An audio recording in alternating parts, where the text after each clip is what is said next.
हर हर महादेव साथियों, आप सभी का अपने चैनल लव यू जिंदगी में तहे दिल से स्वागत है। आप सुन रहे हैं अपनी पसंदीदा कहानी तेरे संग यारा का नया भाग।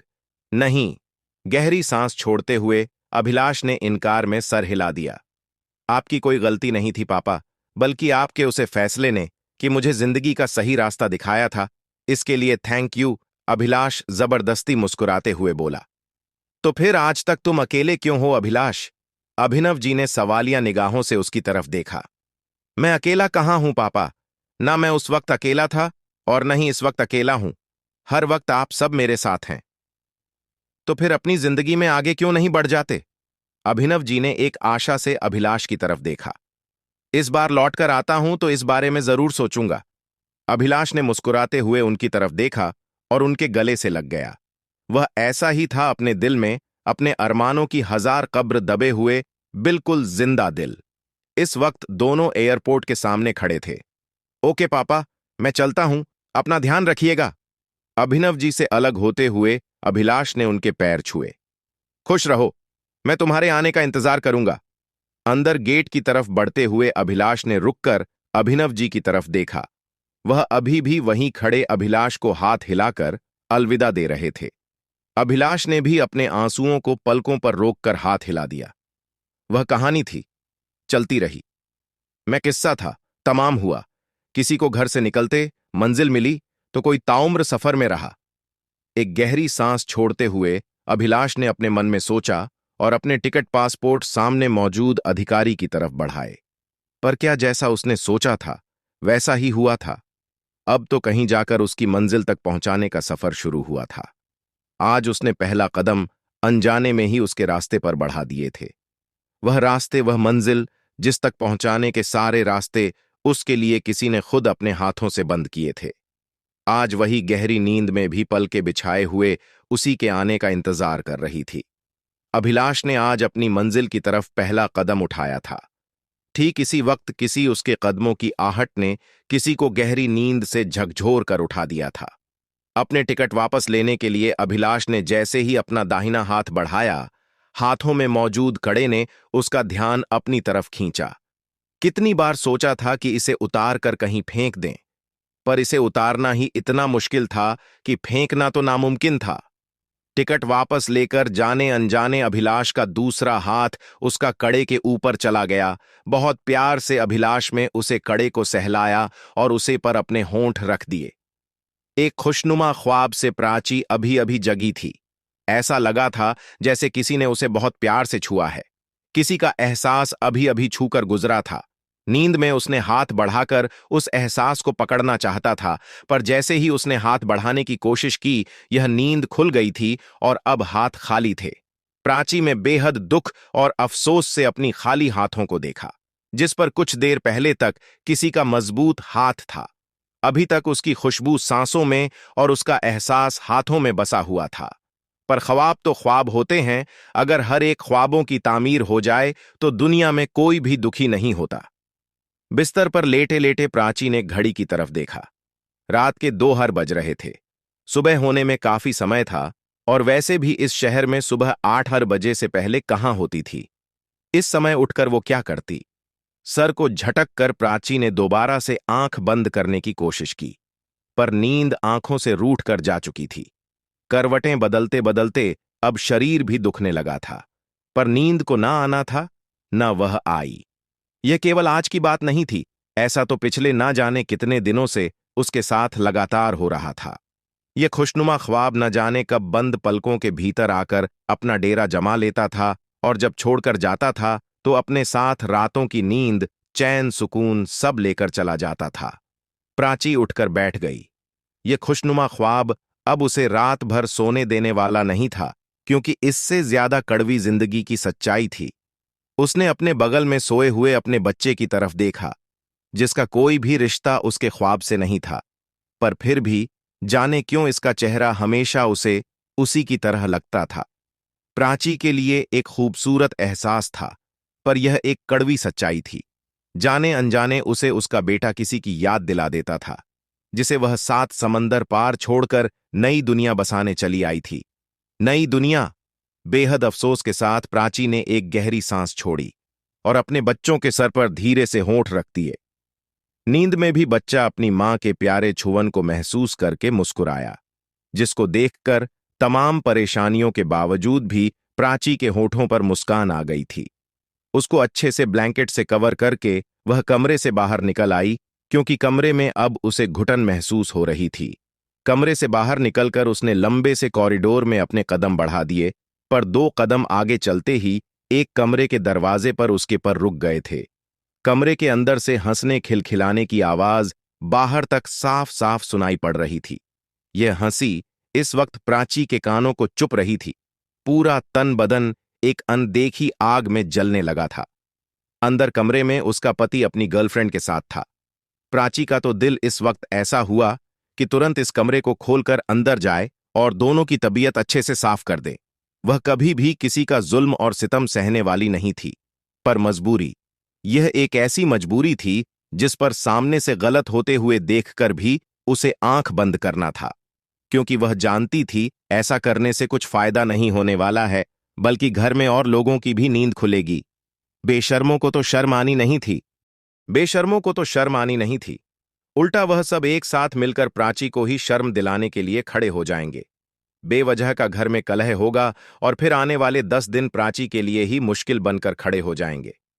दुख, अफसोस, पीड़ा और कुछ न कर पाने की बेबसी ने एक साथ प्राची के दिल में अपना कब्जा किया। हैंडल की तरफ बढ़ते हुए उसके हाथ वहीं पर रुक गए थे। प्राची की आंखों से एक बूंद आंसू छलक गया। हर रोज मरना कैसा होता है? कोई आकर मुझसे पूछे ऐसा होता है? सुबह के 8 बज चुके थे जब प्राची की नींद खुली। अध खुली आंखों से उसने सामने लगी वॉल क्लॉक नजर डाला था। पूरी आंखें खोलने की हिम्मत नहीं हो रही थी, पर फिर भी उठना ही था, क्योंकि उसे उसके बेटे ने जगाया था। मम्मा। 10 महीने का आयुष अभी बोलना सीख रहा था, जो कि उसकी पूरी कायनात था। सुबह उठकर सबसे पहले अपने बेटे का चेहरा देखकर प्राची के दिल में सुकून सा उतरा था, और कुछ देर के लिए इस भारी दिल को आराम भी मिला था। अरे मेरा राजा बेटा उठ गया। प्राची ने उसके चेहरे को अपने दोनों हाथ हथेलियों में भरकर प्यार किया और फिर अपने दोनों बाहों में उसे समेट लिया था। फिर उसे अपने से चिपकाकर सुलाने की कोशिश करने लगी, लेकिन शायद आयुष की नींद खुल चुकी थी और अब वह सोना नहीं चाहता था, इसलिए वह प्राची को भी जगा रहा था। रात भर जागते रहने और सोचते रहने के कारण सर बहुत भारी था, लेकिन आयुष को शायद भूख लगी थी या फिर उसके दैनिक जरूरत के काम थे। उसके लिए प्राची को उठना ही था। वह हल्के से उठी और आयुष को लेकर वॉशरूम में चली गई। उसके बाद उसने आयुष के कपड़े बदले और वॉकर में डाला। तुम यहीं पर खेलो, तब तक मैं तुम्हारे लिए दूध लेकर आती हूं, प्राची ने दुलार से आयुष के सर पर हाथ फेरते हुए कहा। मोहित अभी तक कमरे में नहीं आया था, यानी कि उसने पूरी रात उधर ही गुजार दी थी। खैर, उसके न आने या आने से फर्क किसको पड़ना था? जो चीज नजर से उतर जाती है, वह चीज दिल से भी उतर जाती है, प्राची ने गुस्से में सोचा। मोहित का ख्याल आते ही उसका दिल इसी तरह से कड़वा हो जाता था। अच्छा था गुनाहों की पोटली उसके सामने नहीं था, वरना इसके बारे में सोचकर ही सैकड़ों लीटर खून जल जाता था। उसको सामने देखकर तो तन बदन में आग लग जाती थी। प्राची की नफरत इस आला मुकाम तक पहुंच चुकी थी। मम्मा! आयुष ने उसका फ्रॉक पड़कर खींचा। प्राची तुरंत ही अपने यादों के भंवर से बाहर आई और झटपट अपने बेटे के चेहरे को चूम डाला। श्री कृष्ण, जो भी करते हैं अच्छा ही करते हैं। तुमको देखकर मुझे यही एहसास होता है। अगर तुम मेरी जिंदगी में नहीं आए होते तो मुझे भी जीने की इच्छा नहीं होती, प्राची ने मुस्कुराते हुए कहा। प्राची की बड़ी बड़ी बातें आयुष के सर के ऊपर से गुजर गई, लेकिन मम्मा खुश थीं तो उसने भी खुश होकर एक जोरदार किलकारी मारी। प्राची ने एक गहरी सांस छोड़ी और कमरे से बाहर जाने लगी। उसे अकेले कमरे में छोड़ने के नाम से एक बार प्राची ने तो सोचा, लेकिन वह अपने बेटे को लेकर फिलहाल में किसी पर भरोसा भी नहीं कर पा रही थी। इसलिए यही बेहतर था कि उसे अकेले ही रहने की आदत डाली जाए। कमरे का दरवाजा अच्छी तरह से बंद करने के बाद प्राची किचन की तरफ निकल गई। इस वक्त इस बड़े से घर में पूरी तरह से शांति का साम्राज्य था। वैसे तो इस घर में 7 लोग और थे। प्राची की सास की 2 नंदें और एक देवर उसकी ननद का बेटा जॉन, जो कि 11 साल का था। इसके अलावा उसका पति मोहित और उसकी गर्लफ्रेंड हेलेना। लेकिन सभी अभी सो ही रहे थे। प्राची ने किचन में आकर अपने लिए चाय चढ़ाई और आयुष के लिए दूध गर्म करने लगी। हद हाल है इस घर का।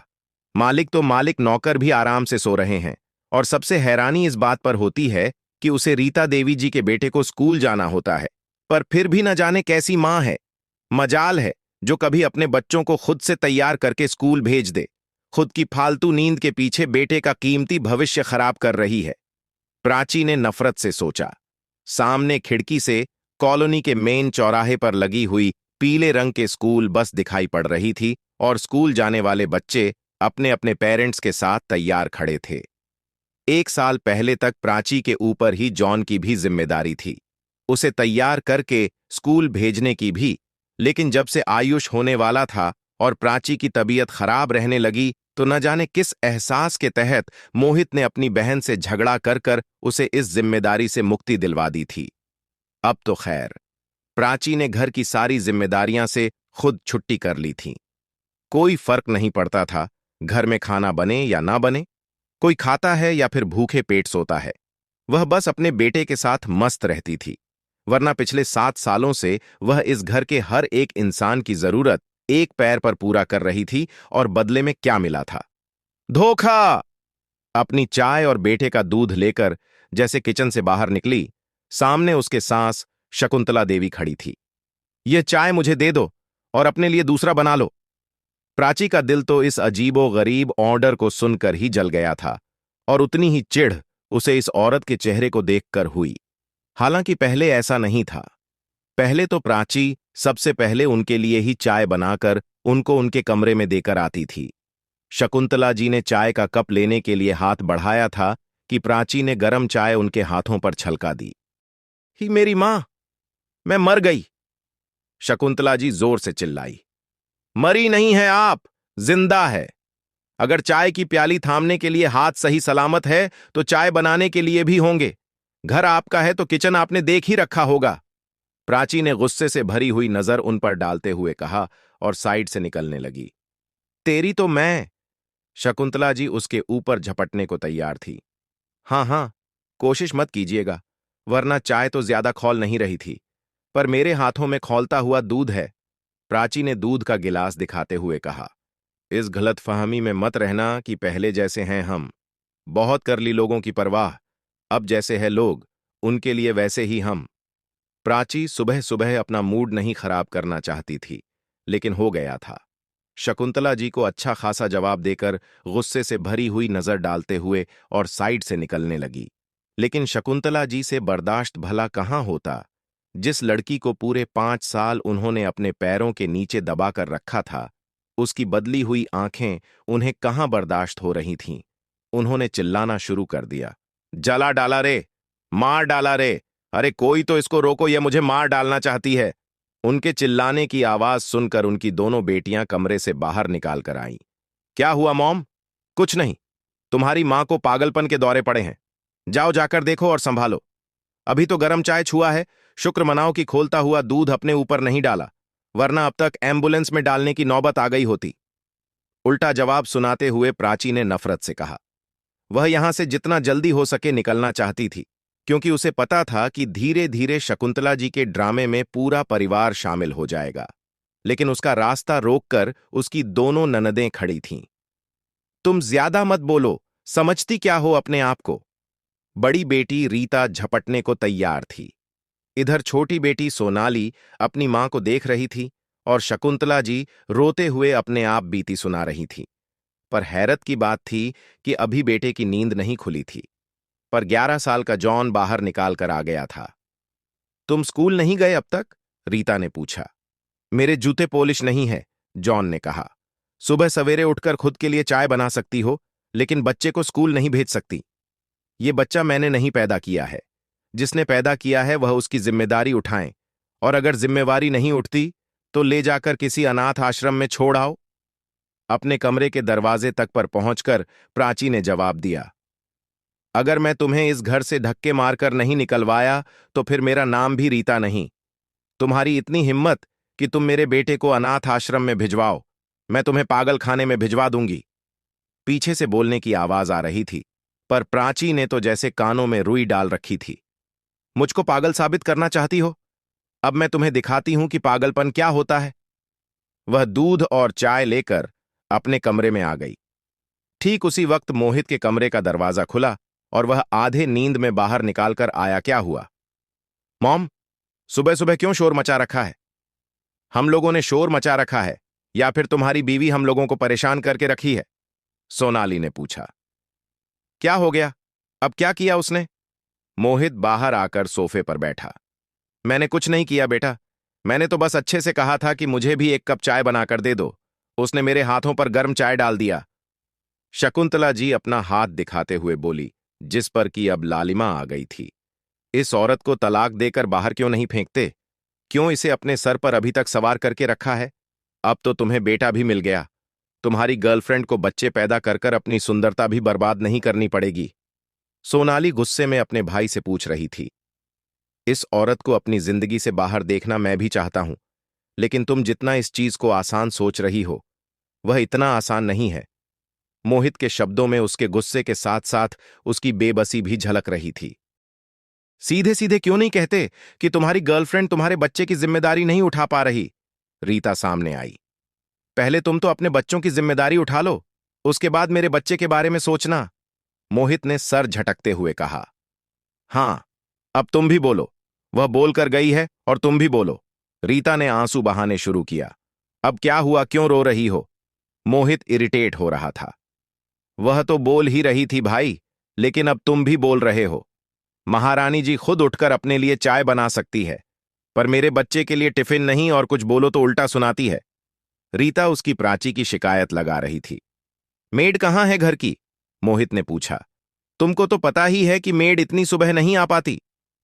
तो अगर रेगुलर मेड इतनी सुबह नहीं आ पाती तो तुम अपने बच्चों के लिए अलग से हायर कर लो, लेकिन सुबह सुबह का झंझट बंद करो। हेलेना अब कमरे से बाहर आ चुकी थी। सुबह सुबह इस शोर से उसकी भी नींद कच्चे खुली थी और वह इस वक्त काफी गुस्से में थी। यह सब छोड़ो, हम देख लेंगे कि हमें जॉन के स्कूल का क्या करना है। पर तुम अपना बताओ मोहित, क्या सोचा है तुमने इस औरत के बारे में? शकुंतला जी ने नफरत के साथ प्राची के कमरे के दरवाजे को देखते हुए कहा। वही तो मैं भी कह रही हूं आंटी, इसे डाइवोर्स क्यों नहीं दे रहे तुम? हेलेना ने भी नाराज नाराज मोहित के ऊपर नजर डाली।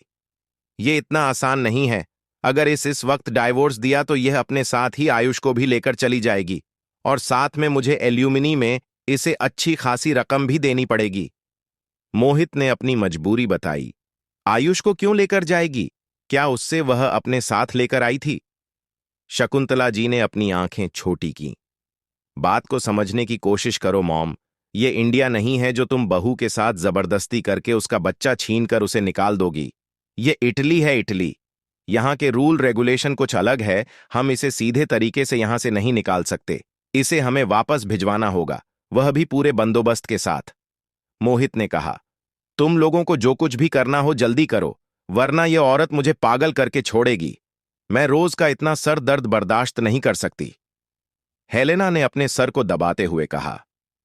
डोंट वरी डियर, अब यह तुम्हें पागल नहीं करेगी, बल्कि मैं इसको पागल बना दूंगा। कहते हुए मोहित के चेहरे पर कुटिलता भरी मुस्कुराहट थी।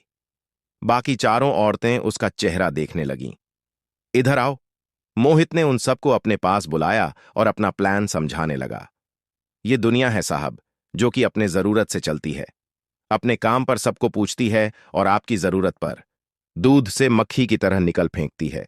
क्या था मोहित का प्लान और क्यों वह यह सब चाचा के साथ कर रहा था? क्या प्राची अपने ऊपर हुए अत्याचारों के खिलाफ आवाज उठा पाएगी या फिर सफल हो जाएगी? मोहित की चाल जानने के लिए बने रहे अगले भाग तक। तब तक के लिए वीडियो को लाइक और चैनल को सब्सक्राइब करना मत भूलिएगा। खुश रहिए। प्लीज 2 बोल समीक्षा के लिए के जरूर लिख दीजिए। मैं यह कहानी केवल आप लोगों के कमेंट के लिए ही लिखती हूं और यही मेरे लिखने का हासिल है, आप लोगों की संतुष्टि। स्वस्थ रहिए और यही YouTube पर मिलते रहिए। मिलते हैं अगले भाग के साथ। हर हर महादेव।